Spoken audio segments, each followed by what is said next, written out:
Okay, setting a proper motivation with 3 points: refuge field, Bodhicitta field, and the purpose of this practice.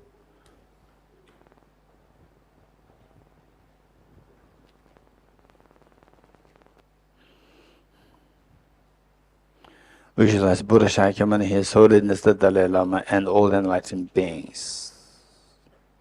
And how you visualize them, that they're so loving, caring, and embracing. No matter what we go through, no doubt we go through difficulties, therefore this is the meaning of samsara. And yet there is a way out, and these Buddhas and Bodhisattvas, they are to show us the way, to enlighten us, and to remove all our fears, anxiety, anguish, stress, and so forth. Bodhicitta field, visualize your two grandparents and all your family members, including children, and all the dear sentient beings, leaving that aside.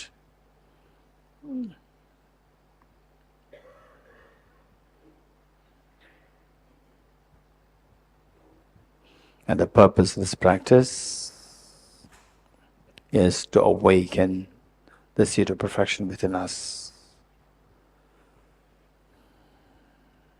that we go from the space of anxiety, anguish, sadness, and depression to the state of full awakening, freedom from all these mental states, mental emotions. And that to be done by awakening this Buddha energy within us. And how to do so is by resorting to a very powerful remedy to remove all the obstacles, obstructions from our mind, which restrict our mind of the Buddha nature within us. And that power is the bodhicitta, the wisdom of emptiness. And this wisdom of emptiness must be driven by very powerful remedy, the very powerful motivation of bodhicitta. And this wisdom of emptiness, if you get a glimpse of it, it'll take time. If you get a glimpse of it, you see that this is a final solution to all our mental stress, anxiety, and so forth. The mere experience will just free your mind. Instantly you can feel the freedom of the mind. And then you can conjecture, this is how all beings are suffering. People in mental hospital, they suffer all because of this failure to see things as they are, the self-grasping ignorance, misperception of the world blocks the mind from seeing this beautiful nature of your mind, thereby restricting your mind to feel the suffocation within. So with this mind, let's tell the Buddha Shakyamuni, His Holiness the Dalai, all the Bodhisattvas, that you, through your effort in the study, reflection, meditation, that you soon be able to unfold this true nature, beautiful nature of your mind, so that all the stress and so forth disappears in the thin air, and that you're able to share this wisdom with all the sentient beings. With this mind, page 3. Yes, there's always solution to all these problems. There's solution. And what we're doing is the solution. It'll take a little time, but this is the solution. And to with great compassion, you taught the Immaculate Dharma to dispel all perverted views. To you, the Buddha Gautama, I pay homage. And to with great compassion, you taught the Immaculate Dharma to dispel all perverted views. To you, the Buddha Gautama, I pay homage. And to with great compassion, you taught the Immaculate Dharma to dispel all perverted views. To you, the Buddha Gautama, I pay homage. I go for refuge and turn my light to the Buddha, the Dhamma, the Sangha, by my accumulations of the practice of giving and so forth. May I become a Buddha to benefit all sentient beings. I go for refuge and turn my light to the Buddha, the Dhamma, the Sangha, by my accumulations of the practice of giving and so forth. May I become a Buddha to benefit all sentient beings. I go for refuge and turn my light to the Buddha, the Dhamma, the Sangha, by my accumulations of practice of giving and so forth. May I become a Buddha to benefit all sentient beings. Sanje jodo zoge jonam lai chanju badu dane gyabzu che Dage jinso kebe sonanje, dolo benjire sanje dubare jo. Sanje joda zoge jonam doi, chanjo bado dane yazu che. Dage jinso kebe sonanje, dolo benjire sanje dubare jo. Sanje joga zoge chonam noi chanjo padu dane gyazu che Lage jinso kebe sonam ge dola benjir sanje dubare jo Sanje joga zoge chonam na chanjo padu dane gyazu che Lage jinso kebe sonam Okay,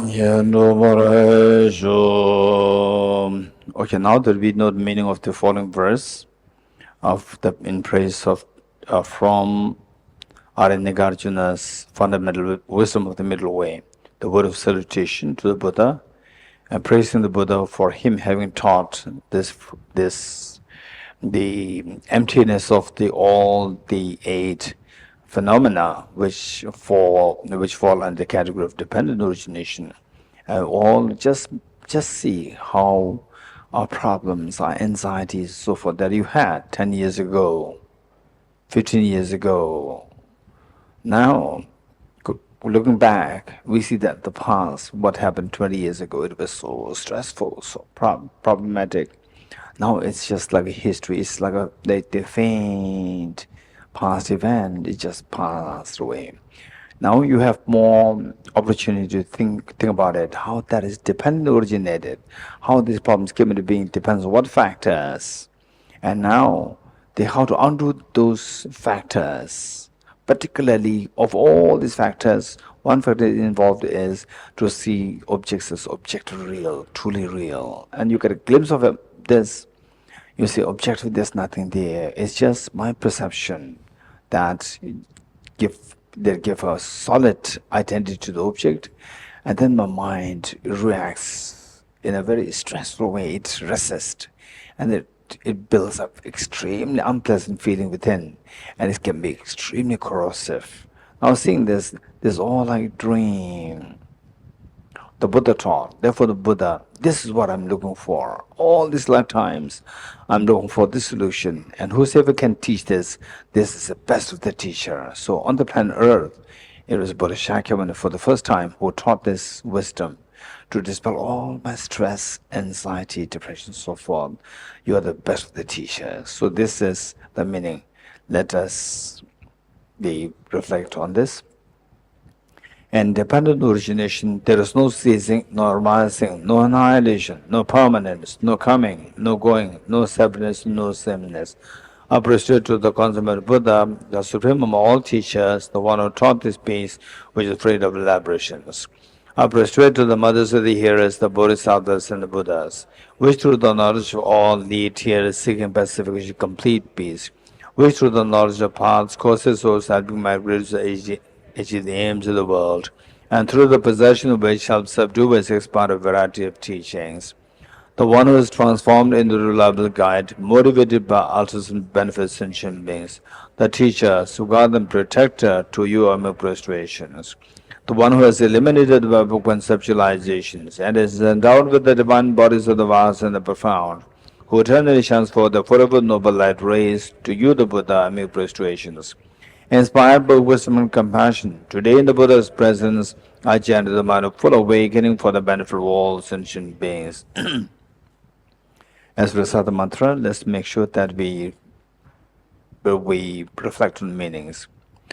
Om ye dharma hetu prabhava hetum desham datagato yavatat desham chayo nirodham evam vati mahashramanaya svaha. Om ye dharma hetu prabhavam hetum tesham tathagato hyavatat tesham chayo nirodha evam bhati mahashramanaye swaha om yedaram Prabhavam hetum tesham tathagato hyavatat tesham chayo nirodha evam vati mahashramanaye swaha om yedarama hetu prabhavam hetum tesham tathagato hyavatat tesham chayo nirodha evam bhati mahashramanaye swaha. All phenomena arise from causes. The causes are taught by the Tathagata. The cessation causes as well as taught by the Gaya. Profound. Okay, so this verse, if you get a glimpse of emptiness, I would say that in this life we must try to get a glimpse of emptiness. We must try. And of course, there's always extremes. Two extremes are there. One extreme is where you go to the monastic universities. You go to the big monastic universities where I came from Damdul Monastery, or if you go to IBD, Institute of Buddhist Dialects and Dharamsala, in South India, if you go there are thousands of monk scholars. There is thousands of monk scholars. If you go there and you tell them that Geshe said that we must get a glimpse of emptiness in this life, they will just look at with, who is this Geshe? You getting it? It'll take a long time. You have to study a lot. You have to practice. You have to meditate. Meditate accumulation. So many things are required. It's not that easy to get a glimpse of emptiness. They'll say, this is one extreme. Another extreme, some people just attend 2-day workshop on emptiness. Wow, emptiness is amazing. In 2 days you got emptiness. And Buddha remained 49 days silent, not giving teachings at all, saying it's very profound. Not that you'll get it in 2 days. But people easily get in 2 days.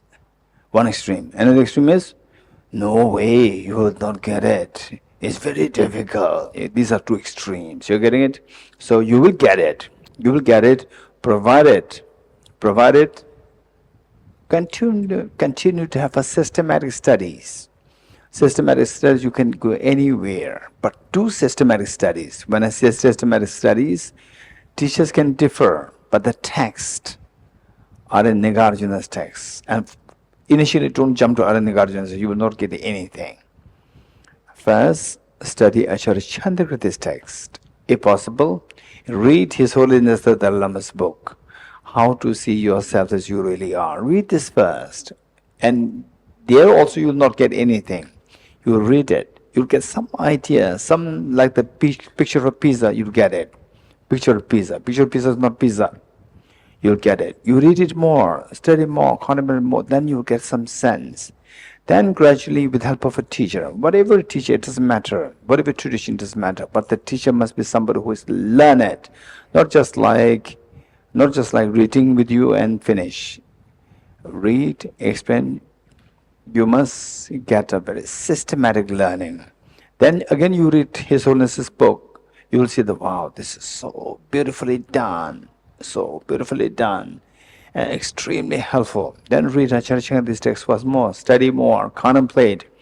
And once in a while, go to Nagarjuna's text. Once in a while. Then Nagarjuna's works are very different.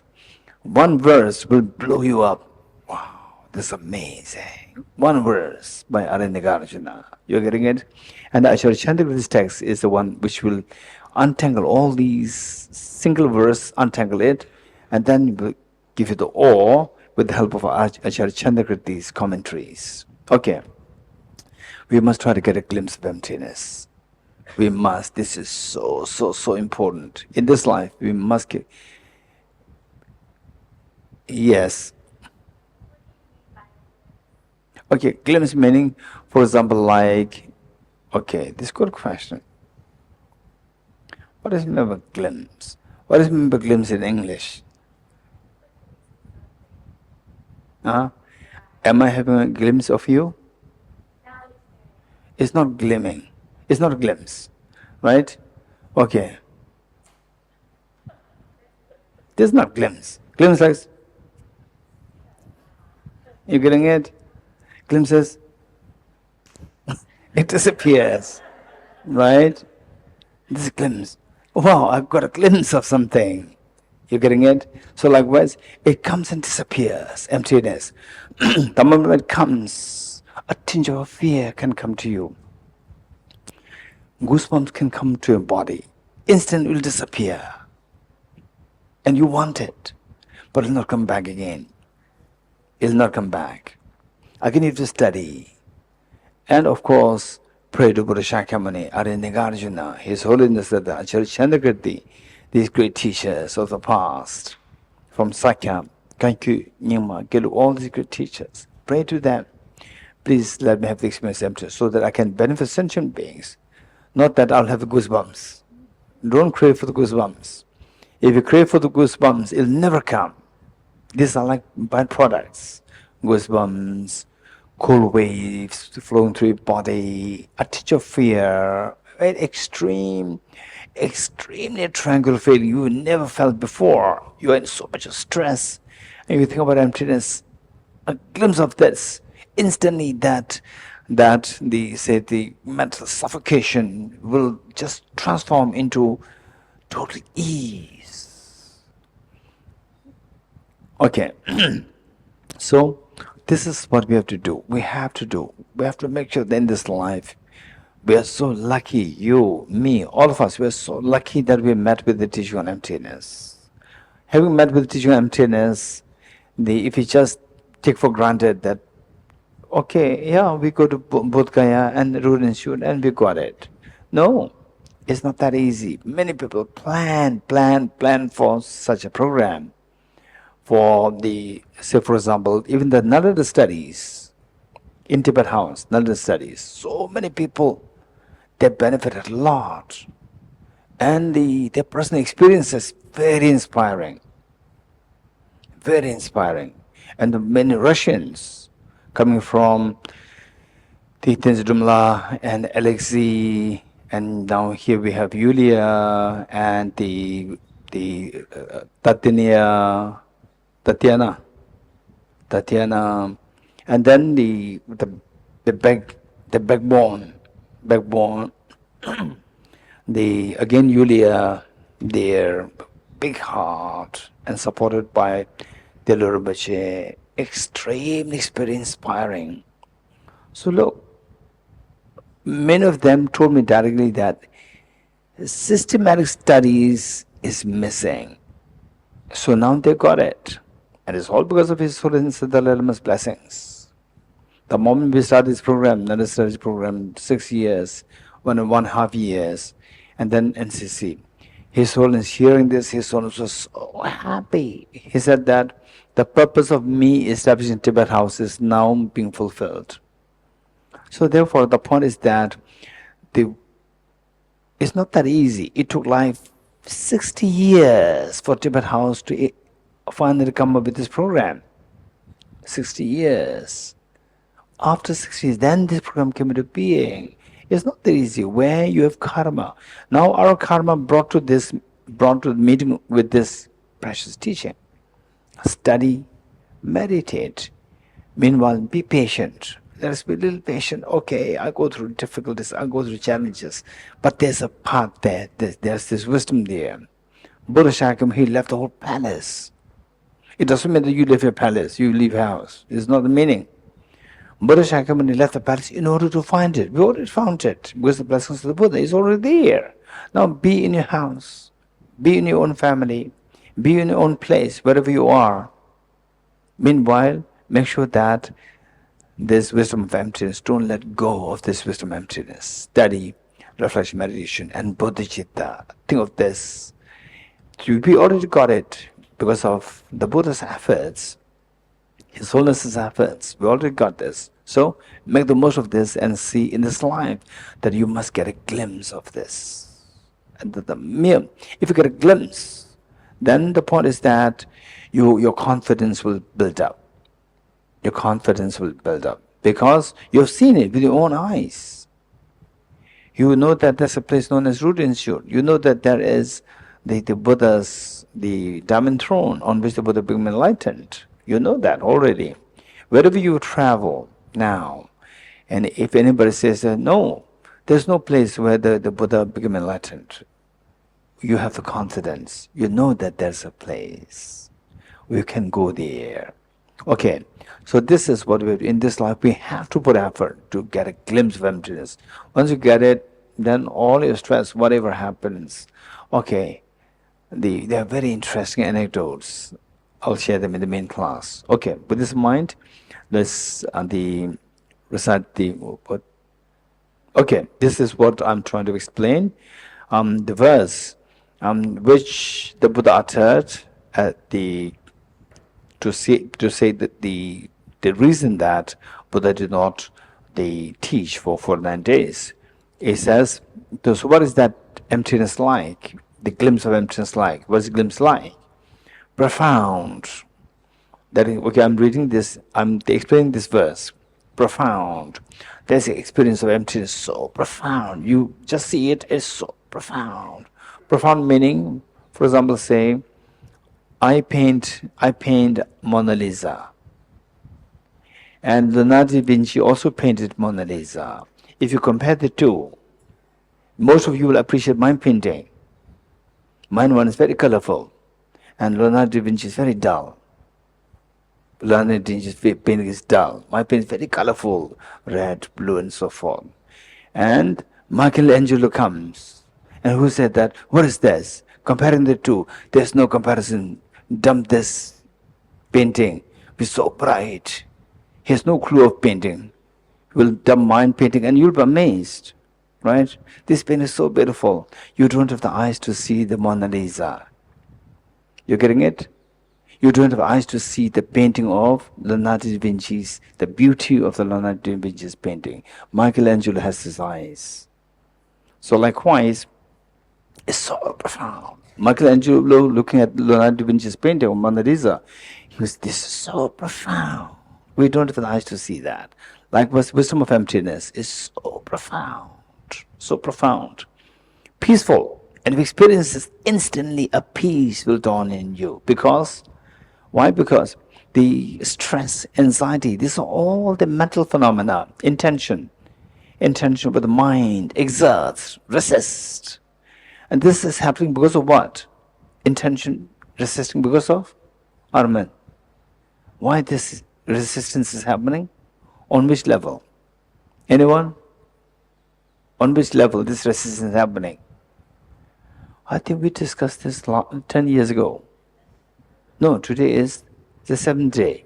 7 years ago. Remember? Huh? Yes, Jimala said it is happening. All the 5 omnipresent mental factors we discussed in this class is happening on the intention level. The mind resists. Why the mind is resisting?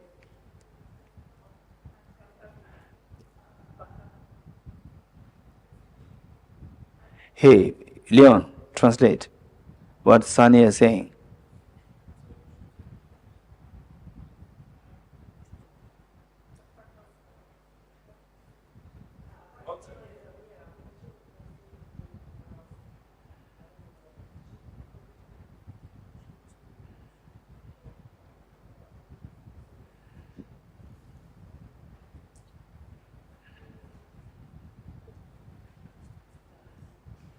Okay, huh? Okay, anyone else? What is intention? Resisting, why? Anyone? Amali? Because of the unpleasant feeling. You got a feeling of the 5. Number 5, go to cause. Go to number 4. Feeling. unpleasant feeling comes. Why unpleasant feeling, Hamuli? Because of the discrimination. The discrimination says that this is not right.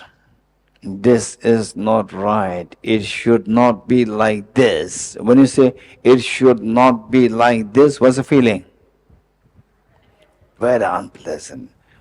It should be like this. Yes, it's good. It's correct. Unpleasant feeling, pleasant feeling. Pleasant feeling. So feeling is decided by the discrimination. And what makes the discrimination? What makes attention and contact with the information? You're getting it? You have to have, if you see the information, things are empty of objective existence. If this is information that you get, the discrimination will say that it's just like dream. Whatever happened, all these complicated things, it's just like dream. There's no objective reality there. Discrimination of seeing emptiness. What happens to the feeling? Feeling will settle down. Very pleasant feeling will come. Very healing feeling will come. Very healing. You want it, you don't want it. Igor. You want it, you don't want it. You want it. So the intention will, hey, the Arman. Feeling is very pleasant. The intention will embrace it. It will not reject. So resistance stops. And then when the mind embraces, the real healing takes place. The feeling is very pleasant and very healing, and the mind will embrace it. This is the real and the healing. So all the resistance will go away, and your mind will feel the expansiveness is so precious. Okay, so it says, profound and peaceful, elaboration free. What do we see as so like, no, this should be like this, is different from this. All these elaborations, distinctions that we make is just the distinction that you made by your own mind. Clear light, and you experience this emptiness, it is like a clear light. Clear light meaning they say all the obstructions are cleared. So for example, you said that you're going to the bush and there are thorns everywhere, and suddenly you, okay, what is that? How many of that experience? You are going somewhere and the road, the way, there are so many bushes and bushes with the thorns. And you can pull here, scratch here, prick here, like this. And suddenly it was so expansive. All these bushes disappear. There's nowhere there. You feel happy, not happy. Instead, you mind, just see observe the mind, how the mind reacts. Mind will instantly feel the freedom. You're getting it? This is explained as the clear light, where all these obstructions are cleared, and beautiful clear light to make a mind feel light. Non-composite, and thus reality is something nobody composed it. It's a reality, ultimate reality, non-composite. Such is the nectar like dharma. Nectar means you take it and you grow, you feel the healing.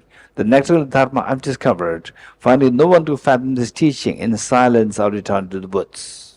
So in a way, the Buddha is telling us, don't take for granted this teaching. If you take for granted, you will never feel it. You have to value this. You have to value this. Value this, then your study will be deep. Reflection will be deep, and the meditation will be deep. Once you go into deep meditation, study meditation, then you will start to feel the benefit. Okay, let's read this once more. Profound, peaceful, elaboration-free, clear light and non-composite. Such is the nectar that Dharma I've discovered. Finding no one to fathom this teaching, in silence I'll return to the woods. Beyond utterance, thought and expression is the perfection of wisdom, which is unborn, unceased, and has the nature of space, is the object of apprehension of self-realized wisdom. To you, the mother of the Buddhas of the 3 times obeisance. The forces of Buddha's teachings. All composite things are impermanent. All contaminated things are the nature of suffering. All phenomena are the nature of emptiness, selflessness. Transcending sorrow is peace. The Guru is the Buddha, the Guru is the Dharma, likewise the Guru is the Sangha. I go for refuge in the Guru.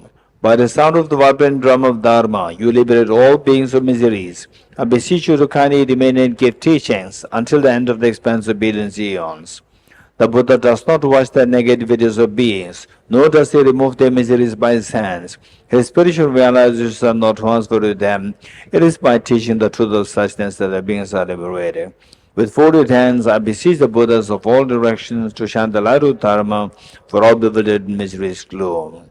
Instructions on parting from the attachments. If you are attached to this life, you are not a spiritual practitioner. If you are attached to samsara, you have no renunciation. If you are attached to your own self-interest, you have no bodhicitta. If that is grasping, you do not have the view. Page 14. Praise to Shakyamuni Buddha. To the founder, the endowed transcendent destroyer, the one gone beyond, the fourth destroyer, completely perfected, fully awakened being, perfect in knowledge and good conduct, Sugata, knower of the world, supreme God of human beings to be tamed, teacher of gods and human beings, to you, the complete and fully awakened one, the endowed transcendent destroyer, the glorious conqueror, the subduer from the Shakya clan, I prostrate, make offerings, and go for refuge. When all supreme amongst humans who are born on this earth, you pace out 7 strides, then set supreme in this world. To you who are wise, then I prostrate. With pure bodies, form supremely pure, wisdom ocean like a golden mountain, fame that blazes in the 3 worlds, wind of the Lord, with a supreme science, face like a spotless moon, color like gold to a prostrate. Dress feet like you, the 3 worlds are not. Incomparable wise one to you are prostrate. The Savior having great compassion, the founder having all understanding, the field of merit with qualities like vast ocean, to you the Tathagata prostrate. The purity that frees from attachment, the virtue that frees from lower realms, the one path, the sublime pure reality, to the Dhamma that pacifies the prostrate. Those who are liberated and also show the path to liberation, wholly feel qualified with realizations, who are devoted to the moral precepts, to you the Sangha prostrate. Do not commit any non-virtuous actions, perform only perfect virtuous actions. Subdue this is teaching of the Buddha. A star, a visual elaboration, a flame of a lamp, an illusion, a drop of dew or a bubble, a dream, a flash of lightning, a cloud, see conditioned things as such. Through this marriage may sentient beings attain the rank of all seeing, subdue the 4 falls, and be delivered from samsara's ocean, perturbed by the waves of aging, sickness, and death. Heart Sutra, page 29. And let us not miss the 3 points. Okay, with this mind. The Heart Sutra, the Perfection of Wisdom Sutra. I prostrate to the Arya Tubal gem. Thus did I hear at one time. The Buddha was dividing on Master of Vulture's mountain Rajgriha, together with a great community of monks and a great community of bodhisattvas.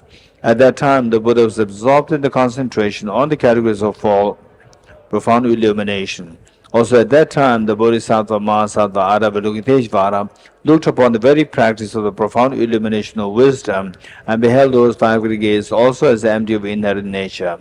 Then through the power of the Buddha, the Venerable Shariputra said this to the Bodhisattva Mahasattva Avalokiteshvara: how should any child of the lineage who wishes to practice the activity of the profound perfection of wisdom train? He said that, and the Bodhisattva Mahasattva Avalokiteshvara said this to the Venerable Shariputra: Shariputra, any son of the lineage or daughter of the lineage who wishes to practice the activity of the profound perfection of wisdom should look upon it like this, correctly and repeatedly holding those 5 aggregates also as empty of inherent nature.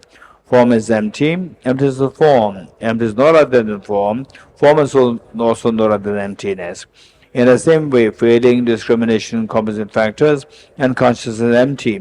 Shariputra, likewise, all phenomena are empty, without characteristics, unseen, stainless, not without a stain, not deficient, not fulfilled.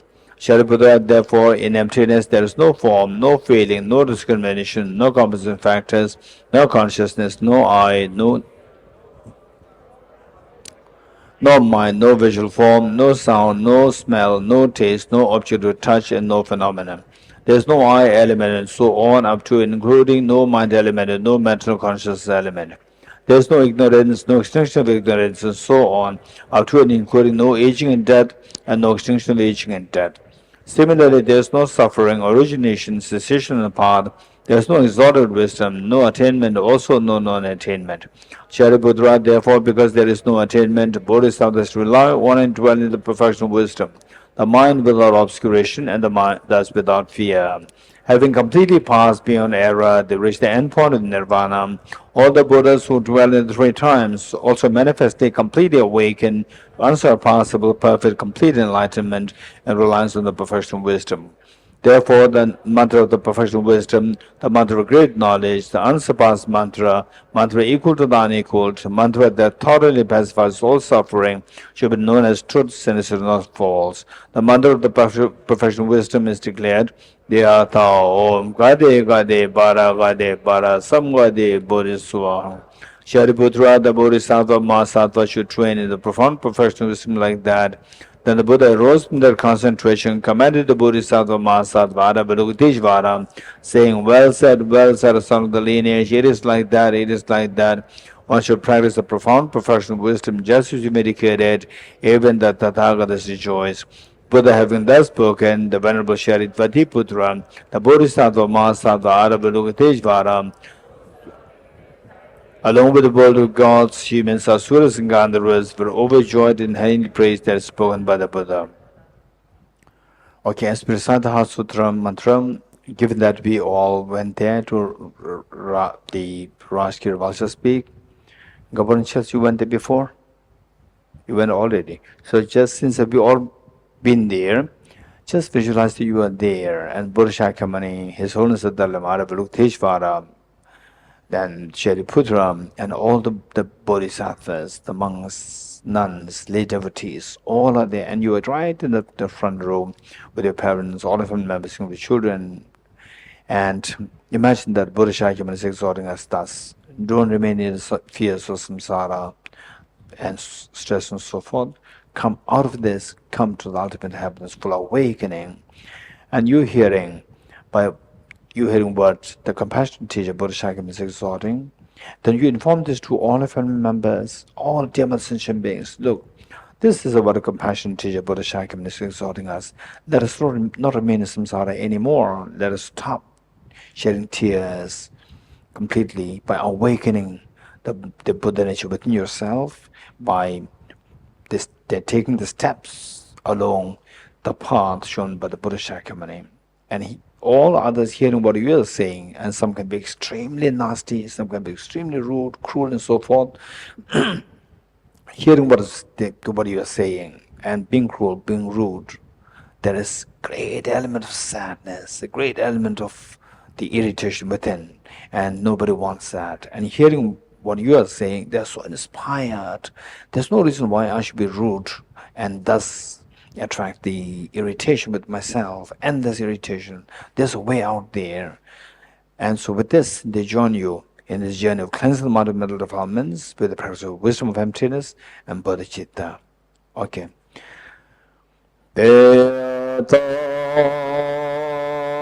Om Gate Paragate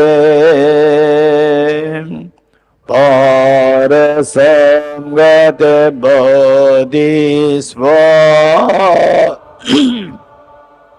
Dhyata Om Gate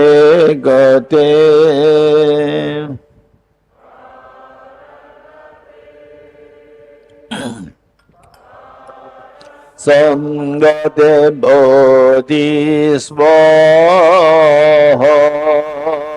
Dhyata Om Gate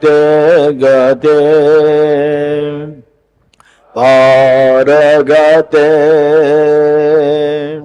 Parasamgate Bodhisva Dhyata Om Gate Ragate Parasamgate Bodhisva Dhyata Om Gate Paragate Parasamgate bodhisvatyata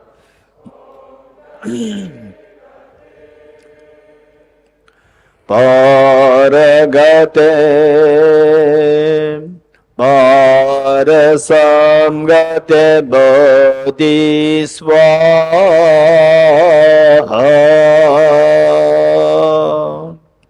By the teachings of three supreme jewels possessing power of truth, may inner and outer ignorance be transformed, may they be dispelled, may they be non-existent, may they be pacified, may all negative May the host of 80,000 obstacles be pacified. May we be separated from problems, conditions harmful to the Dharma. May all enjoyments be in accord with the Dharma. May auspicious and perfect happiness pervade this place now. 8 verses for train the mind, page 35, by Geshe Langri. With the determination to achieve the highest aim, for the benefit of all sentient beings, which surpasses even the wish-fulfilling gem, may I hold them dear at all times. Whenever I interact with someone, may I view myself as lowest amongst all, and from the very depths of my heart, respectful hold others as superior. In all my deeds, may I probe into my mind, and as soon as mental and emotional afflictions arise, as they endanger myself and others, may I strongly confront them and avert them. When I see beings of unpleasant character, and those oppressed by strong negativity and suffering, may I hold them dear for their return find, as I have discovered a jewel treasure. When others out of jealousy treat me wrong with abuse, slander, and scorn, may I take upon myself the defeat and offer to others the victory. When someone whom I have held or in whom I have placed great hopes mistakes me extremely hurtful ways, may I regard him still as my precious teacher. In brief, may I offer benefit and joy to all my mothers, both directly and indirectly. May I quietly take upon myself all hers in pains of my mothers. May all these remain undefiled by the stains of the 8 mundane concerns, and may I, recognizing all things as illusions, devoid of clinging, be released from bondage. From my 2 collections, vast the space that I've amassed, from working with the effort of this practice for a great length of time, may I become the sheep waiting Buddha for all those whose minds were surmised blind with ignorance. Okay, 7 practice, the next page, page 37. And again, as we recite, there's a tendency that we tend to, that our mind tends to be distracted, meaning that it doesn't flow with the meanings while the words flow. So try best. Let us try best that the words flow and the meanings reflected. And it will gradually become habit, that the words flow and the meanings reflected automatically. Initially, it's a little difficult. You contemplate the meaning. At the end of the day, you feel so tired because contemplate meaning exhausts a lot of your energy. And yet, you do it, gradually becomes a habit, tendency. That whenever the words flow, particularly words which you are used to saying, the tendency is that your mind will be distracted because you are so used to that, the words continue to flow even without thinking about it. So, let's make it a habit, because that finally being time together, and our life is too short for you, for me, all of us. So to make sure that this is kept in mind, while we recite, the meanings are reflected, then the benefit comes to you, the real benefit comes to you, the real transformation takes place in a subtle way, transformation on a cognitive level, because these are all cognitive thought processes, is transformed. So with this, the feeling is transformed. Your mind becomes very stable. No matter what disturbance happen to you, your mind will be very stable because of these conversation meetings, and that too is possible on daily basis. Okay. I bow down to the youthful Adam and Yushri, you the Buddhas, the lions amongst humans, corner of freedom in the present, past, and future, in the worlds of 10 directions. To all of you with body, speech, and sincere mind, I bow down. With the energy of aspiration for the Bodhisattva way, with a sense of deep respect, and with as many bodies as atoms of the world, to all you Buddhas visualized as real, I bow down. On every particle of Buddha's numberless particles, each amidst a host of Bodhisattvas, and I'm confident the sphere of all phenomena is entirely filled with the Buddhas in this way. with infinite oceans of praise for you and oceans of sound from the aspect of my voice, I sing the breathtaking accidents of Buddhas and celebrate all of you Sugandhas. Beautiful flowers and regal garlands, sweet music, scented oils and parasols, sparkling lights and sublime incense offered to victorious ones the Buddhas. Fine dress and fragrant perfumes, scented powder heaped high is Mount Meru, all wondrous offerings in the spectacular array offered to victorious ones. With transcendent offerings, peerless and vast, with profound admiration for all the Buddhas, with strength of conviction in the Bodhisattva way, offer and bow down to all victorious ones. Every harmful actions I've done with my body, speech, and mind, overwhelmed by the attachment, anger, and ignorance, all this openly lay bare before you. I lift my heart and rejoice in all the merits of the Buddhas and Bodhisattvas in 10 directions, of solitary realizers here still training, and those beyond, and of all ordinary beings. You who are the bright lights of the worlds in 10 directions, Buddhas of nations, through the stages of awakening, all you who are my guides, please turn the supreme will of Dharma. With palms together, I earnestly request you who may assure parinirvana, please stay with us for aeons numberless as atoms of the world, for the happiness and well-being of all the wanderers in samsara. Whatever slight merit I may have accumulated by making prostration, offering, and confessing, be rejoicing and requesting that the Buddha stay and teach, and now dedicate all this for the full awakening of all beings. Okay, short model offering, page 40. And if you really want to realize emptiness beyond intellectual understanding, if you really want to realize emptiness, then the bundle offering and these factors, accumulated merit, is so important. Okay. Visualize all Buddhist Bodhisattvas, particularly Buddha Shakyamuni, his Holiness Dalai Lama, Arya Nagarjuna, Acharya Chandrakirti, Lama Tsongkhapa, and all these great masters of Madhyamaka from the different traditions of the Chinese tradition, Theravada tradition, and the Tibetan Sakya, Kaikyu, Nyingma, all just invoke their blessings. This ground, adorned with perfume, a string of flowers adorned with Mount Meru, the 4 continents, the sun and the moon. I imagine this is a Buddha filled and offer it. May all sentient beings enjoy this pure land. O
The 4 Dhammas of Venerable Gambopa. May be blessed that my mind is directed towards the Dharma. May be blessed my Dharma practices on the proper path. May be blessed that the path is free of flaws. May be blessed that the flaws are seen in the light of exalted wisdom. The 4 Dhammas of Venerable Bhikshu Mahasattva, becoming utterly frustrated with the ignorance that grasps the true existence, please bless me with genuine renunciation, seeing all aspects of samsara as viciously repulsive. Please bless me that my mind overflows with the precious bodhicitta that cherishes others more than myself. Please bless me to have an immaculate experience of the wisdom of emptiness that does not see even an atom of intrinsic reality on the basis of understanding how things come into being by dependent origination through mere conditioning. Please bless me that my mind flows with the precious wisdom of the non-duality bliss and emptiness. Edam Guru Rana Mandelagam Nirateame.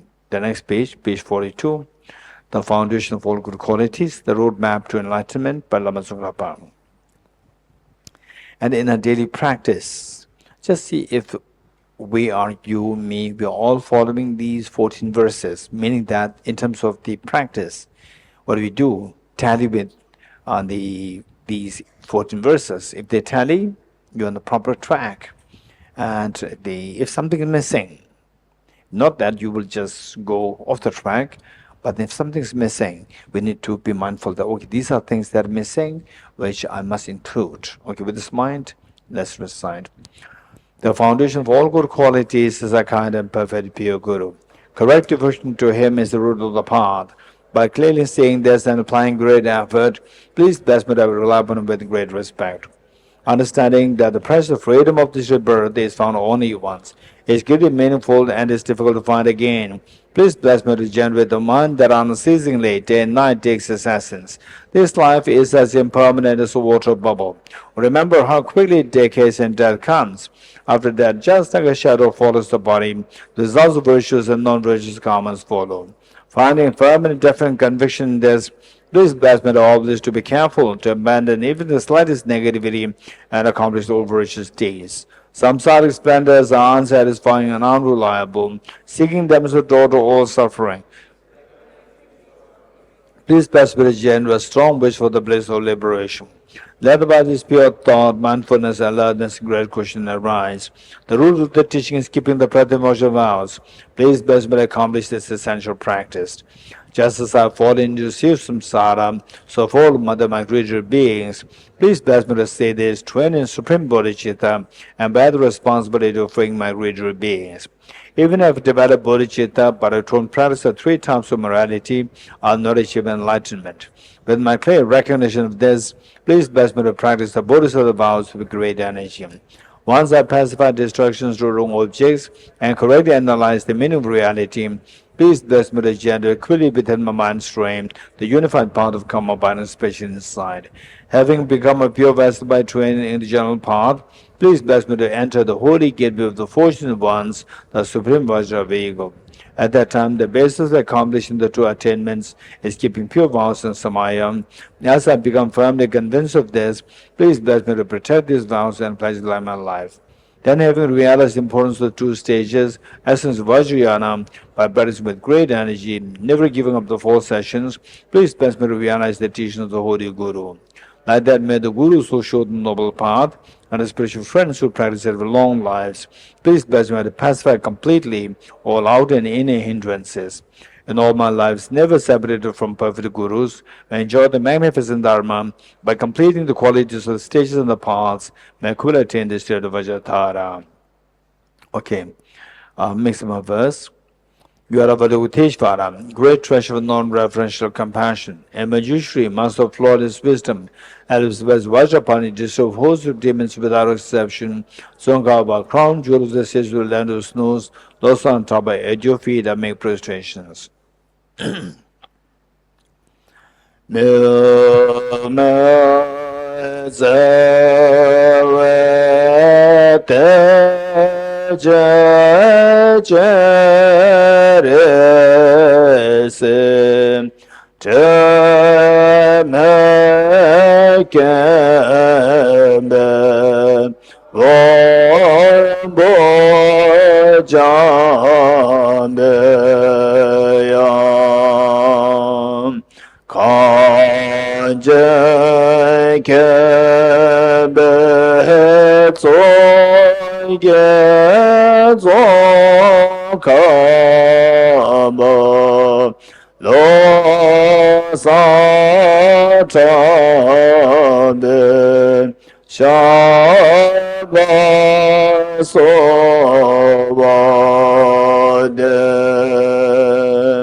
sovaden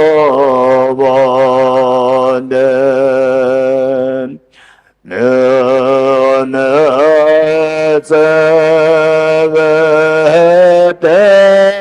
je Seteme kembe vambo jame ya kanje kebe tsoye kaba lo sa ta de shabla so ba de. You are Avalokiteshvara, great treasure of non-referential compassion, and Manjushri, Lord, as well as Vajrapani, disturb whose the demons of without exception, Tsongkhapa, crown jewel of the sigil and the snows, Losan Tabaye, at your feet I make prostrations. Okay, next, generating the mind of concept yoga, Tamje Nijok Semkyepa, the actual practice.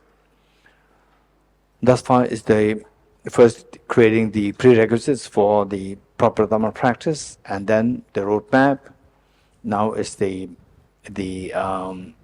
actual practice, followed by taking the aspiration Bodhisattva vow. Okay, ready? Okay, first 5 minutes breathing meditation.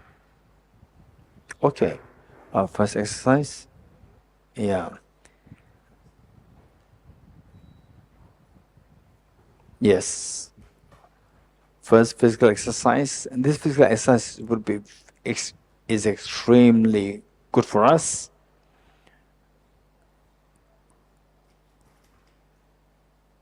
Okay.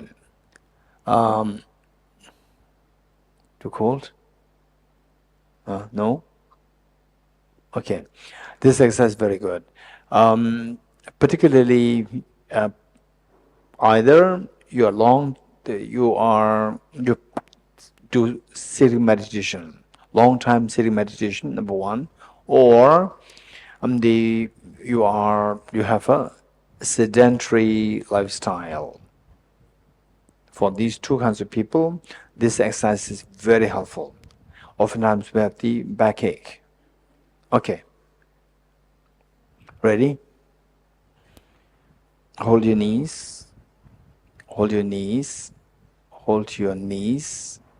And right shoulder to left 3 times. Ready? 1, 2, 3. Now left. 1, 2, 3. Right. 1, 2, 3. Left. 1, 2, 3. Okay, how many feel a little bit of ease? Painful ease. All right, little painful ease, particularly from yesterday's climb up. Now you feel this. Okay, good.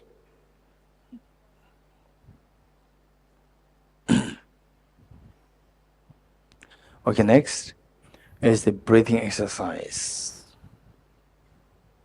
Thumbs in. Okay. On your knees, pull.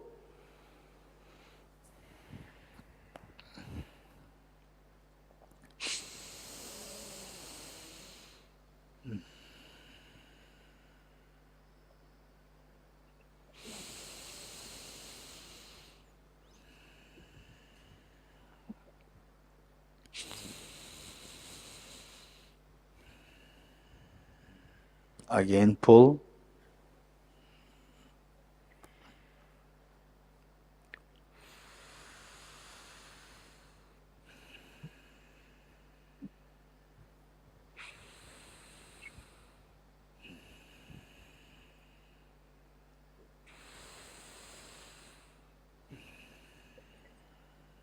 Pull.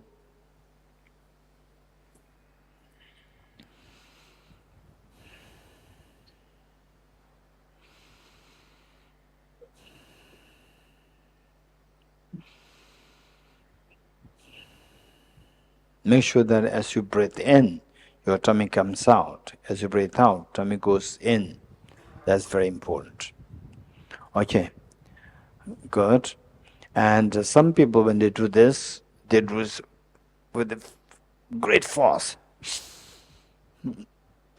Best is do it at a uniform speed, not like abruptly.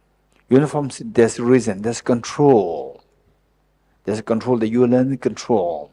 And this is one, the physically there's a controlled the breathing. Then who controls this? Your mind controls. Your mind is under control. So this then you will apply to other things, to your meditation, wisdom emptiness, or practice. So this control, the say actions in control. For example, the knife cutting the chopping up vegetables. Chefs, there's a great control.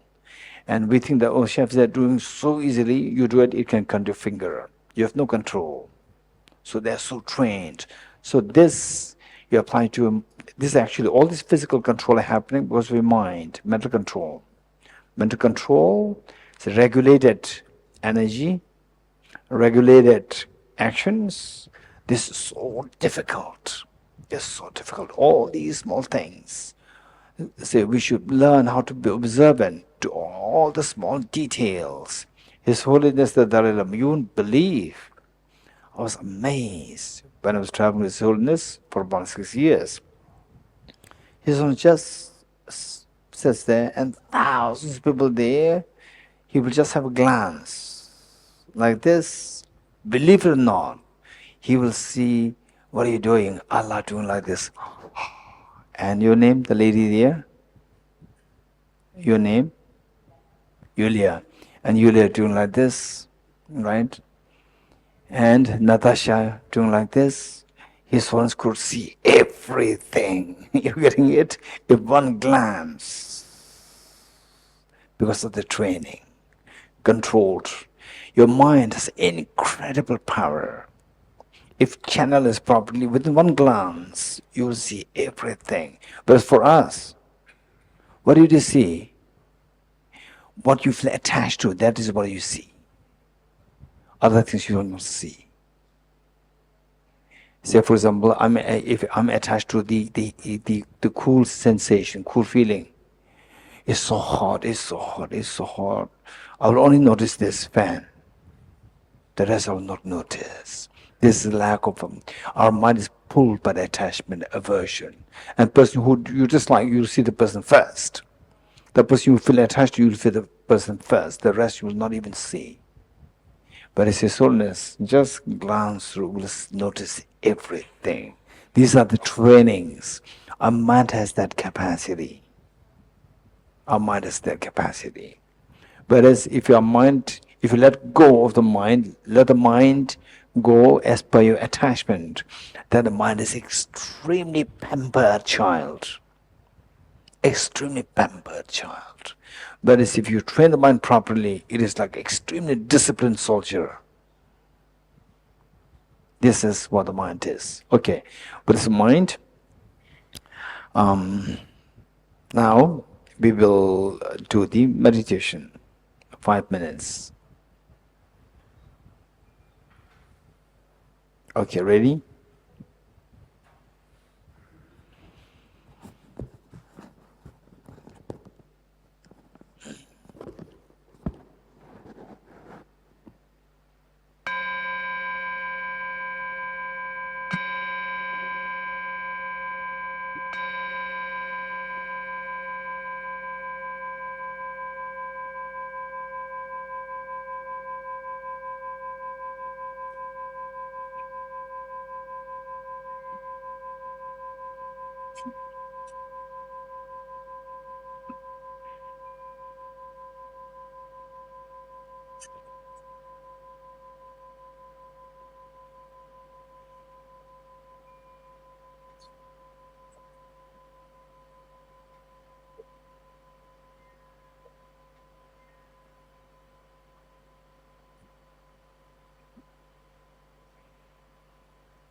Okay, next, renunciation.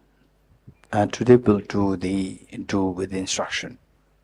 Or what do you prefer? Guided with instruction, without instruction? Huh? With instruction, without instruction? Huh? With. Tomorrow without. With, without, with, without. Okay, today with, tomorrow without. Ready?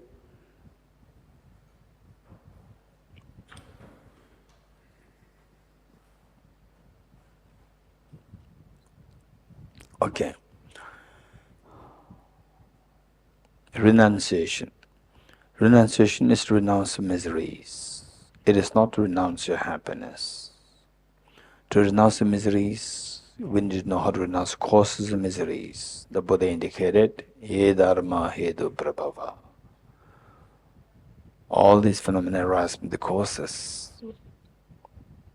And the Buddha identified ignorance as the root of all the miseries, and the ignorance of the millions of kinds of ignorance, Buddha identified four the kinds of ignorance which are directly responsible for our miseries. Misconceiving impermanent phenomena as permanent, misconceiving miseries as happiness, misconceiving impurities, impure things as pure, misconceiving what is selfless nature as of selfhood. To counter these four misperceptions, the Buddha taught the four kinds of wisdom, referred to as the four seals. The first seal, all composite things impermanent. And what is composed of material things, material parts and temporal parts, should necessarily be impermanent nature. And impermanence is of two kinds, gross and subtle. The gross are the impermanent phenomena whose continuum terminates. Very important for us to contemplate on the gross impermanence first. Think of your youth. It's gone now. Think of the past many years. 2023 has stopped already. And your past birthday celebrations stopped. And beautiful sunset comes to an end. And beautiful days, for most of us, beautiful days with the parents, with the family members, is gone. 200 years in the past, there were same number of people, like if not, of course not the 8 million human beings, but minimum 4 or 5 billion human beings. And some are young, some are old, and parents, children have the expectation for the future career, and that parents have expected from their children. And today, where are they? Whether they accomplish the expectations or not, they're all gone. This impermanence. But not that we are lucky and they are unfortunate. 200 years down the line in the future, out of 8 billion human beings, not even a single person will be left then.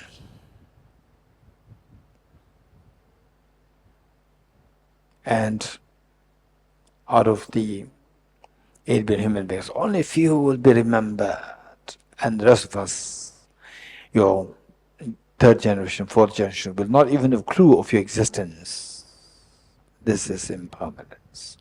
Therefore, the Buddha taught that whatever gathers disperses, whatever is exhausted, whatever is accumulated gets exhausted, what is born dies. This is reality. Yes, that's very true.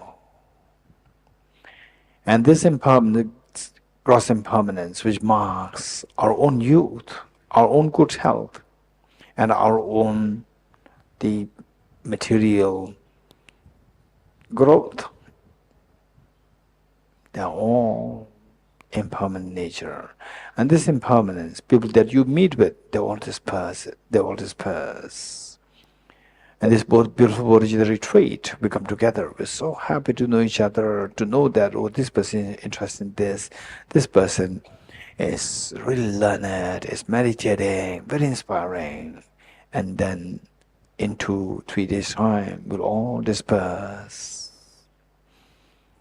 And what else? The gross impermanence that we see is all underscored by the subtle impermanence. Where there's gross impermanence, the change that you see is only because dependent origination depends on causes conditions.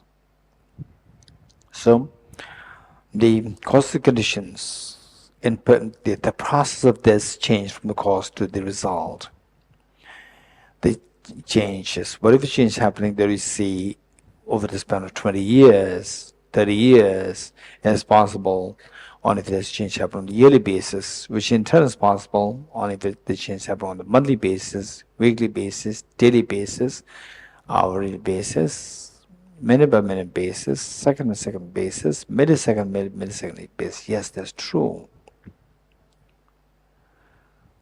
Look at your timer, look at your stopwatch, press it and see how the digits move so fast.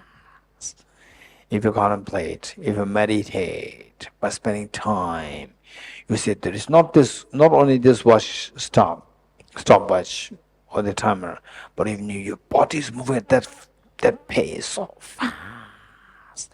The people that you love, they're moving so fast.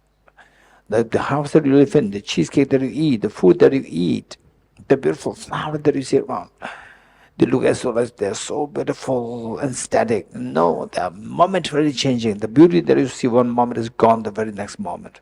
This is the reality of all complex things impermanent. Oh, then if that's the case, yes, I understand this is the case. If this case is very scary, it's very scary. All complex phenomena, they're running so fast. Yes, including your body and yourself. If this is what it is like that we're being thrown into a very fast moving train by a stranger. The faster the train moves, the more the fear. You don't know.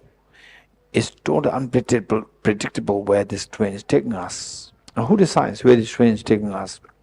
The train driver decides. And the driver is a moment that it'll take you to the picnic spot. But if the train is under the dictate of the terrorist, the train driver is under dictate of the terrorist, he'll only take us to the slaughterhouse. In a case, while the mind is a train driver, but is under dictate of the worst of the terrorists, which is the contaminations. And the worst contamination, which is self-grasping ignorance. That ignorance acted under the dictate of this self-centered attitude. As long as we act we are influenced with control, when control of this self-grasping ignorance, it will only take us to miseries. Self-grasping ignorance gives rise to the non-virtuous karmas and afflictions. Give rise to suffering. Self-grasping ignorance gives rise to the virtuous karmas. And the virtuous karma give rise to the suffering change. And self-grasping ignorance per se, if continues, this is the pervasive condition suffering. And this is what the Buddha indicated as all contaminated things are suffering nature. And suffering, which are three kinds. One moment of such as, even let alone the pervasive condition suffering, even the suffering, one moment of such suffering is good enough to nullify all the past moments of the wonders, joy, excitement, merriments, festivities, birthday celebration, picnics, and outings, adventures, and so forth. One moment of such a tragedy is good enough. The loss of near and dear ones good enough. Complication with the family, complication with your environment, in your community, in the world, is one moment of such tragedy is just enough, good enough to nullify all all the wonders of the world is just totally hollow, shallow, and meaningless. That's true, yes. When will this then stop? 2023 stopped already. In 2024 will take another 2 months to stop, and there will be a time, there will be a day when 2025, the first day of 2025 will be celebrated, and that's the end of the era of 2024. When will this time come that all my miseries, all my tears will stop one day? It'll never come unless until you put effort. What kind of effort is required to counteract, identify the cause of miseries? Buddha indicated the causes of ignorance. And you have to remove this ignorance by introducing counterforce. What's the counterforce? The wisdom. What is that wisdom? That wisdom is the discerning mind whose apprehension of the object tallies with the reality. What is the reality? The reality is what the Buddha indicated as the third seal. Everything is the nature of emptiness, selflessness. Okay, let us stay in this experience of the emptiness. Okay, today we'll meditate on emptiness for somebody who you love so much, like a mom, dad, husband, wife, or somebody who you love so much. Okay, how does this person appear to you? So object real. Or like a dream that your mind is creating. No way. It's so objectively there, so appealing. So appealing. Okay, so this belief that this person exists objectively, solidly, that is self-grasping ignorance. And how do I know that this is not a valid mind and this is ignorance? How do I know that? Okay, to evaluate if this person does exist objectively, let us remember what Adi Nagarjuna taught. If the mirage were to be water, why not those close by the mirage see water? With a similar token of reasoning, if this person to whom I describe as my very affectionate person, very close person, the person who is very close to my heart, if this person would exist objectively, why don't I see this person as I go closer to the object? Okay, now let us go closer to the object. That is technically known as subjecting this person to ultimate analysis. Subject personal ultimate analysis will end up seeing the very thin layers of skin of the person. Of course, anything which is not that person, anything which is not the objectively existent person, simply let us ignore these thin layers of skin. Of course not. Behind that, the fatty tissues, the muscles, the cartilages, the fats, the flesh, the whole skeleton, the heart, the lungs, the liver, spleen, all these all parts constitute the element of earth. Of course, the element of earth is not to be identified as that person. Element water, 4 liters of blood, which is pumped in and out by the heart to the muscle body. Of course, that is not that person. Element of fire, 2,600 joules of energy. Of course, that is not. Element of air, 4.6 liters of air, which the person breathes in and out. Of course, that's not the person. Element of space. This person is a solid person, space vacuum in nature. If the space is also not that person. Element of consciousness. Person's mind. I can see this person, but I cannot see the person's mind. And also the person is a male, female, whatever.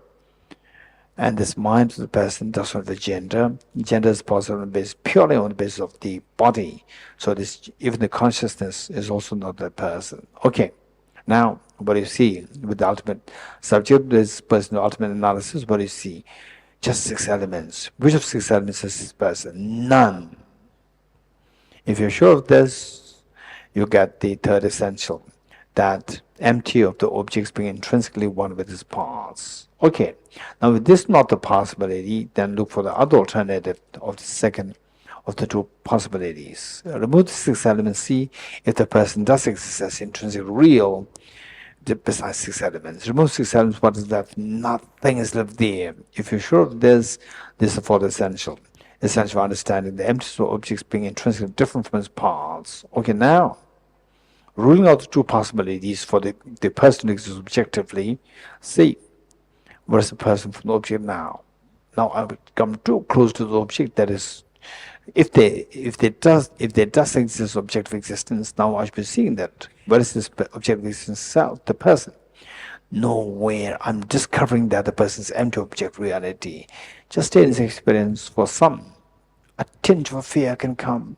For some, a very profound, deep experience of tranquility will come. For some, goosebumps can come. For some, the cold waves can flow through the body. If any of these indications happen, you are extremely fortunate.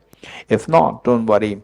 Study more, reflect more of the authentic systematic studies of these authentic sources by the great masters like Acharya Chandrakirti, Lama Tsongkhapa, Arya Nagarjuna, and so forth.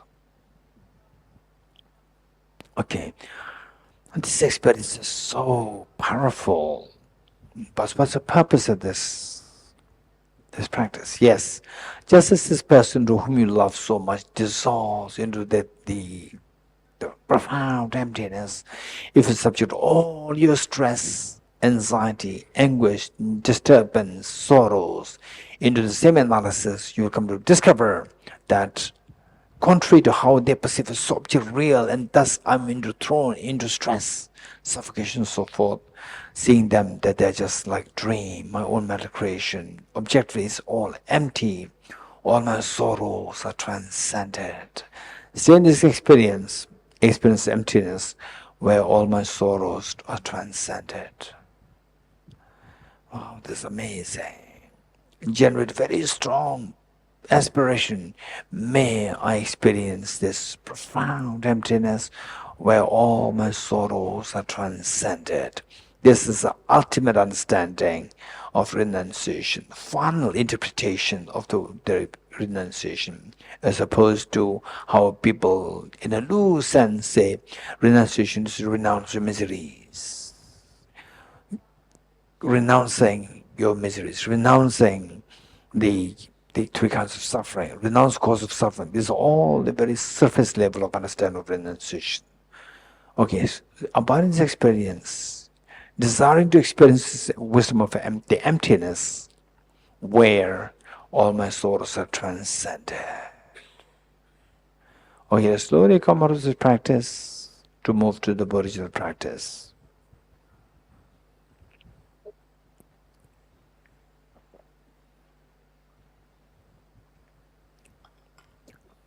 Are you ready?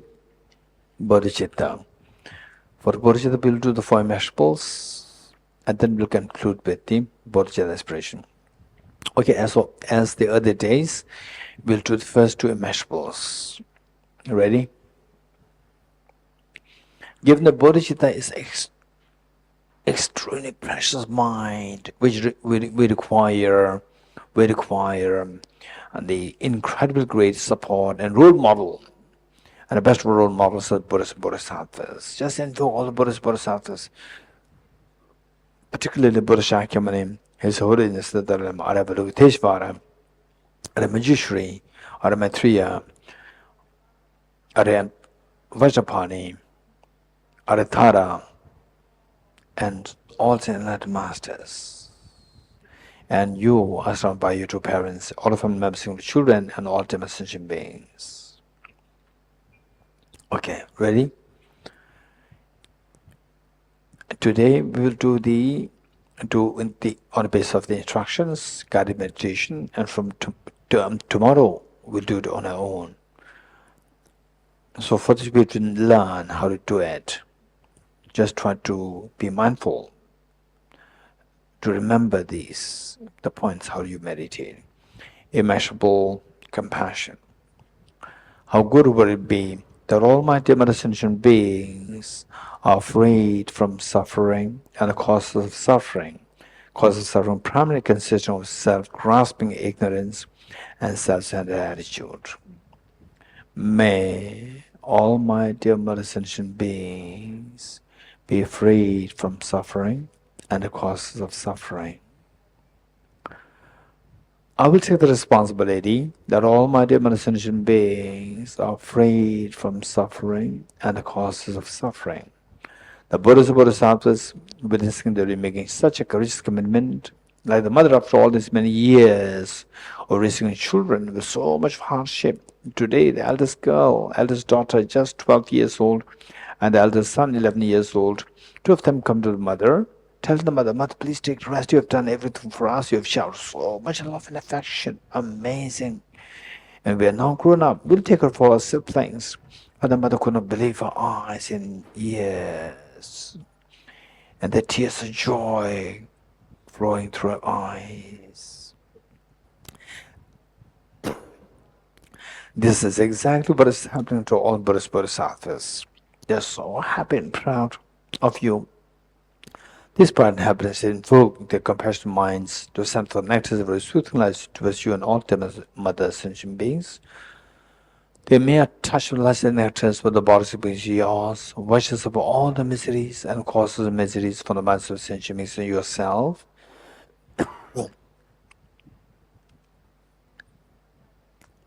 And you witnessing such a miracle is happening towards all the demonstration beings, you are intensely happy. Take 3 deep breaths, a sound with relief.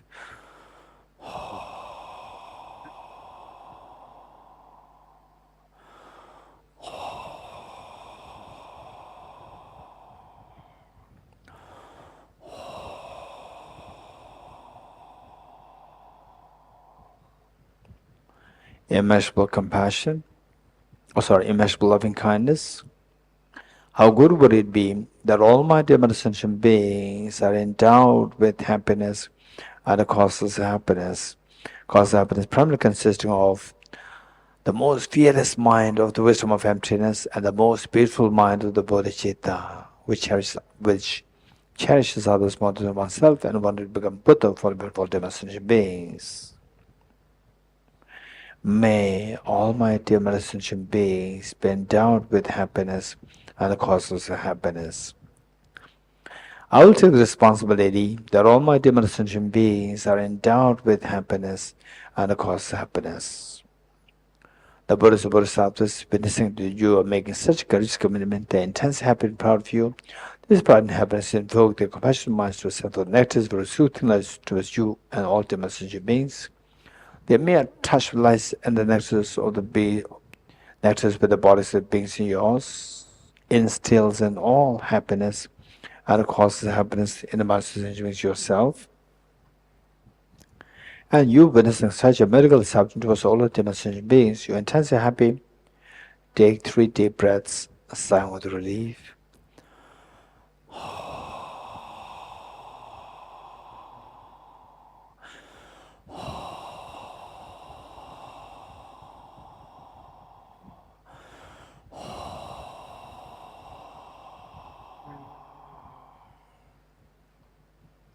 Underscoring all the 4 immeasurables as unconditional love towards all the beings. Abiding the unconditional love towards all the beings.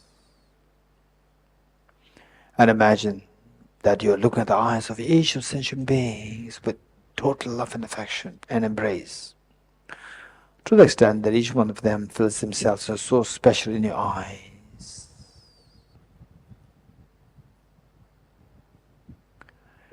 With folded hands, we'll make a bodhicitta commitment 3 times together, the way and the manner in which the Buddha Shakyamuni made this commitment, which made him to go into the wisdom of emptiness meditation under the Bodhi tree on the diamond throne, become enlightened. And imagine all Buddhas Bodhisattvas with us, His Holiness is with us, and all demonstration beings are with us. May I become Buddha for the benefit of all my dear mothers and sentient beings. May I become Buddha for the benefit of all my dear mothers and sentient beings. May I become Buddha for the benefit of all my dear mothers and sentient beings. Slowly transform this most beautiful mind in the world, the bodhicitta, the desire to become Buddha for the benefit of demonstration beings. Imagine, visualize that it transforms into a spotlessly clean, white, moon disk, horizontally sitting with heart. Oh, it's amazing that we made such a courageous commitment to become Buddha for the benefit of sentient beings. But remember that no matter how much you squeeze a handful of sand, no oil comes out. Yes, I know that. I'm like a handful of sunflower seeds as opposed to the handful of sand. The potential of Buddha without the Buddha nature with me. Why, if that is the case, why not? Since time immemorial till today, why it is not activated? Yes, this is all because that I'm being deceived by the two demons, self-grasping, ignorant, self-centered attitude. Now I'm demoralized. I'm disillusioned by these two demons. These two are not my friends anymore. These are the best of my enemies. These are the worst of my enemies. I will do everything to exterminate these two demons. What are we going to do?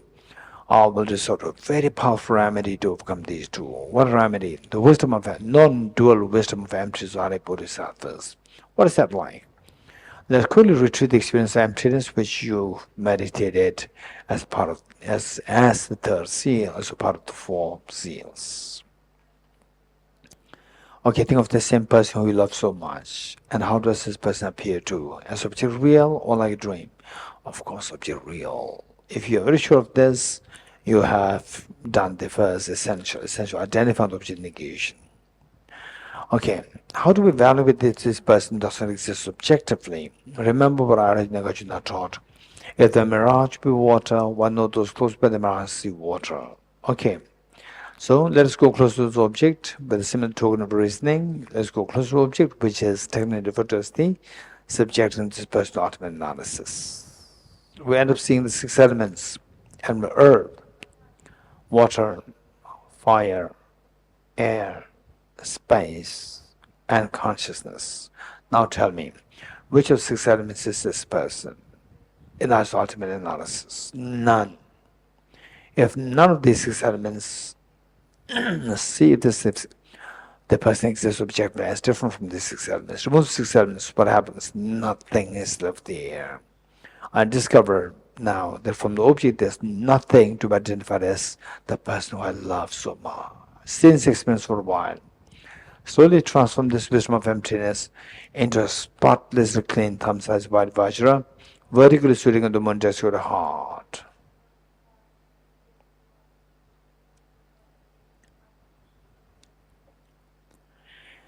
Okay, that's amazing. Now you have the blaze of the non-dual bodhicittas. The moon is symbolic of the ultimate conventional bodhicitta, which wishes to become Buddha for the benefit of demon sentient beings. This will guarantee us to eradicate the self-centered attitude. And the Vajra is symbolic of the ultimate bodhicitta, which is the non-dual wisdom of other bodhisattvas. And this will guarantee us that this will eradicate all the mental defilements from both afflictive and cognitive obscurations. Amazing. This guarantees that I'm going to experience total fearlessness, infinite happiness very soon. Yes. Let's not forget that your two parents, all the family members, including children, all demonstrated because suffering terribly badly, generated very strong compassion towards them. And this compassion invokes the Vajramuni of the heart to multiply infinite number of times. Share one set of the Vajramuni at the heart of your mother, one set with that at the heart of father, one set with each of the family members, including children, one set with each of the sentient beings here in India, in Bodh Gaya, in India, in your own country, in the world, in the entire Milky Way galaxy, in the entire universe, every creature in the oceans, every creature in the wilderness, everyone in the entire universe. Okay, you're so kind, you're so generous towards all your demon sentient beings. Remember that all the Buddhas, Bodhisattvas, they're watching us.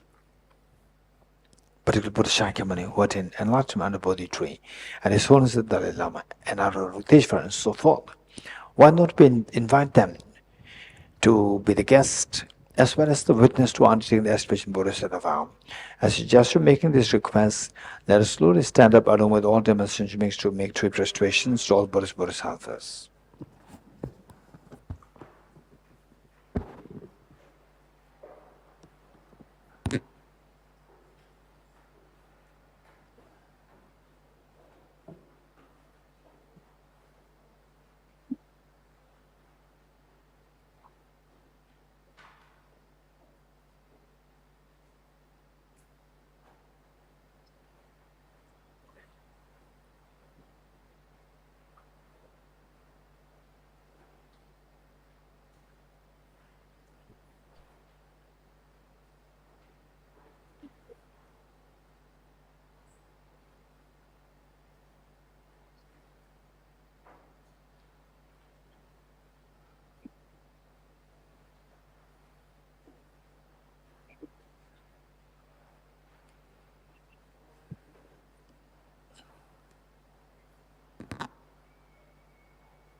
Okay, let us turn to page 50.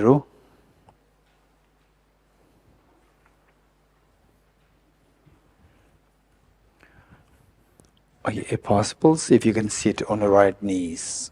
If possible, see if you can sit on the right knees. And in between, if you start to feel the pain, then you can sit in the most comfortable position. Okay, with this mind. Okay, now just imagine that all the Buddhas, Bodhisattvas are with us. Just imagine you as a little girl, little boy, age 5, age 6, for the first time in your life you are making public appearance. And your parents, whatever they have to do that day, they just leave behind everything just to express how much they love you. They join the audience, waving their hands to you with so much of pride and happiness and love. And you, as a very responsible little girl, little boy, you then bring all your siblings with you for this public appearance. You're teaching them how to be a part of this. This is exactly what's happening today. All the Buddhas, Bodhisattvas, they're watching us with full attention and embrace. And you are bringing in all the demonstration beings like your small, the little siblings. So with this mind, let us take this Bodhisattva vow by reading the verses and at best by reflecting on meanings as much as possible. I go for refuge to the Triple Gem. I confess the negativities individually. I rejoice in the virtues of all the beings. I hold the breast of the Buddha in my heart. I go for refuge to the Triple Gem. I confess the negativities individually. I rejoice in the virtues of all the beings. I hold the breast of the Buddha in my heart. I go for refuge to the Triple Gem. I confess the negativities individually. I rejoice in the virtues of all the beings. I hold the breast of the Buddha in my heart.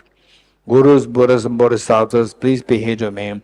Just as previous Buddhas have generated the Mother Bodhicitta, and just as they successfully dwell in the Bodhisattva practices, likewise for the benefit of all sentient beings, I will generate the Mother Bodhicitta, and likewise shall I too successfully train the Bodhisattva practices. Gurus, Buddhas, and Bodhisattvas, please be here to me. Just as the previous Buddhas have generated the Mother Bodhicitta, practices, likewise for the benefit of all sentient beings, I will generate the Mother Bodhicitta, and likewise shall I too successfully train the Bodhisattva practices. Gurus, Buddhas, and Bodhisattvas, please be here to me. Just as the previous Buddhas have generated the Mother Bodhicitta, and just as they successfully train the Bodhisattva practices, likewise for the benefit of all sentient beings, I will generate the Mother Bodhicitta, and likewise shall I too successfully train the Bodhisattva practices. Feel the joy of having received the Ashman Bodhisattva vow. This is amazing. It's so precious. And the Buddhas, Bodhisattvas, like the mother, after all these many years of receiving complaint from the school principal with respect to you, being a very naughty daughter, a naughty girl, and naughty boy. And today, the school principal again comes, escorted by others, the school teachers, and the mother again very apprehensive. Again, what kind of complaint? And school principal said, no, we came here to congratulate you. And the mother said, what for? That your daughter and your son drove them appointed as the best students of this school for this year. The mother couldn't believe her eyes and ears. And joy, the tears of joy flowing from her eyes. This is exactly what's happened to all the Buddhas, Bodhisattvas. All these innumerable lifetimes, the Buddhas and Bodhisattvas only wish that we don't suffer. And on the contrary, we engage all the negativities and then we suffer. The Buddhas, Bodhisattvas always wish that we have the maximum happiness, and yet on the contrary, we damage all the causes of the virtues, causes and virtues, thereby deprived of all the forms of happiness. And today what it did, that really makes the day. They were so extremely happy today. And this joy and happiness all the Buddhas, Bodhisattvas feel, invoke the Vajramon in the full-fledged form at the hearts to multiply infinite number of times. Like rain shower, they descend to merge with the one there at your heart, thereby become a non-dual, blessed and stabilized. Likewise, all the replicas Vajramon are from the hearts of Buddhas and Bodhisattvas. Like rain shower, they descend to merge one that you have that you visualize at the heart of your mother, at the heart of your father, at the heart of each one of your children, family members, and each one of the sentient beings here in the ocean, in the wilderness, in the world, in the Milky Galaxy, in the Milky Way galaxy, and the entire universe. Thereby become non-dual, stabilized, and blessed. This is amazing. And to this best way by which you pay the kindness of all dear mother sentient beings. And today you have done it.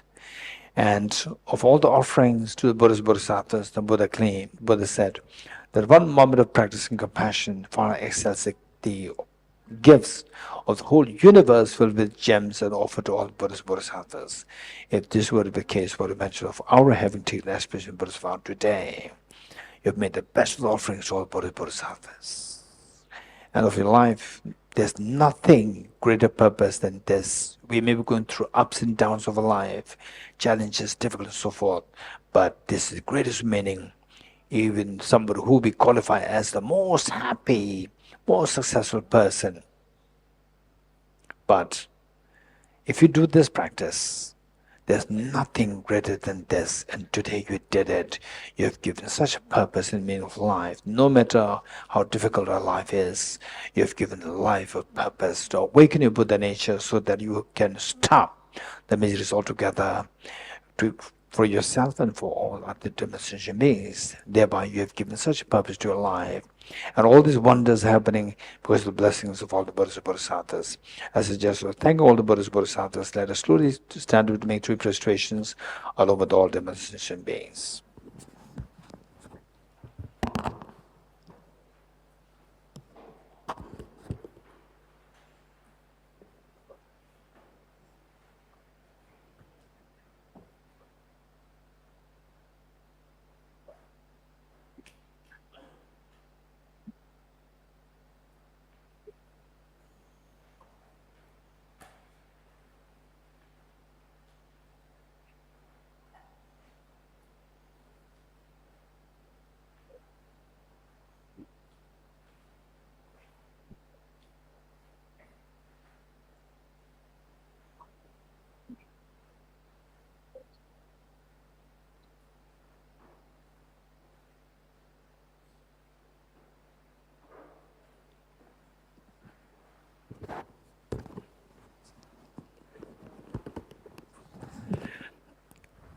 Okay, page 51.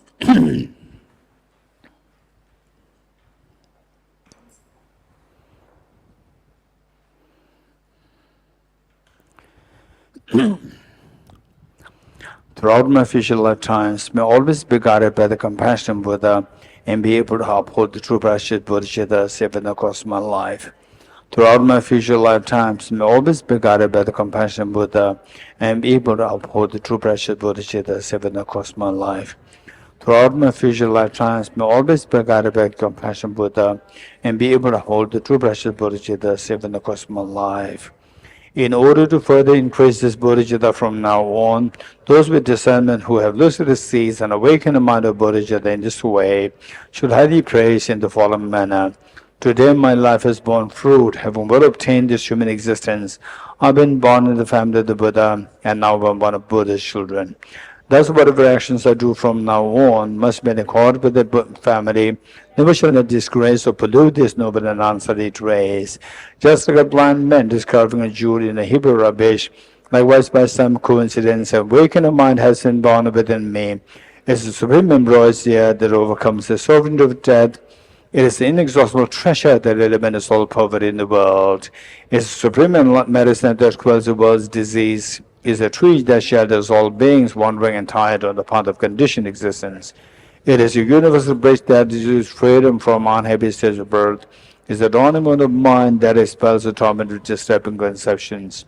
It is the great sun that finally removes the misty ignorance of the world. It is the quintessential butter from the churn of the milk of Dharma. For all those guests traveling on the path of conditioned existence who wish to experience the bounties of happiness, this will satisfy them with joy and actually place them in supreme bliss. Today, in the presence of all the protectors, I invite the world to be guests at a festival temple in ultimate delight. May God's demigods all be joyful.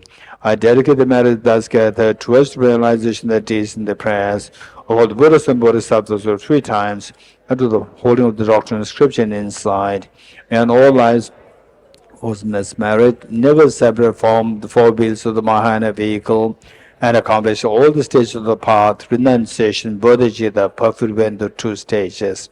From our 2 collections, vast the space that I've amassed, from working without effort this practice for a great length of time, may I become the chief leading Buddha for all those whose minds wisdom eyes blinded by ignorance.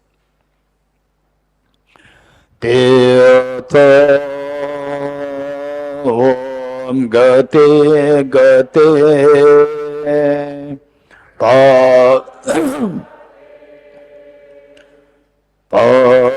Parasangate Bodhisvaha Tyatha Om Gate Gate Paragate Parasangate Bodhisvaha Tyatha Om Gate Gate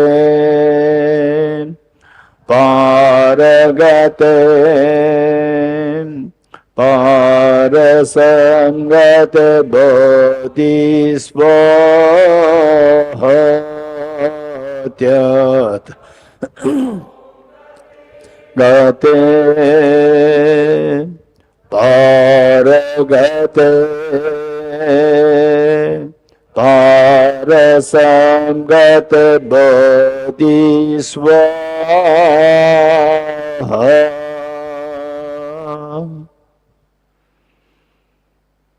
Okay, 3 processions together.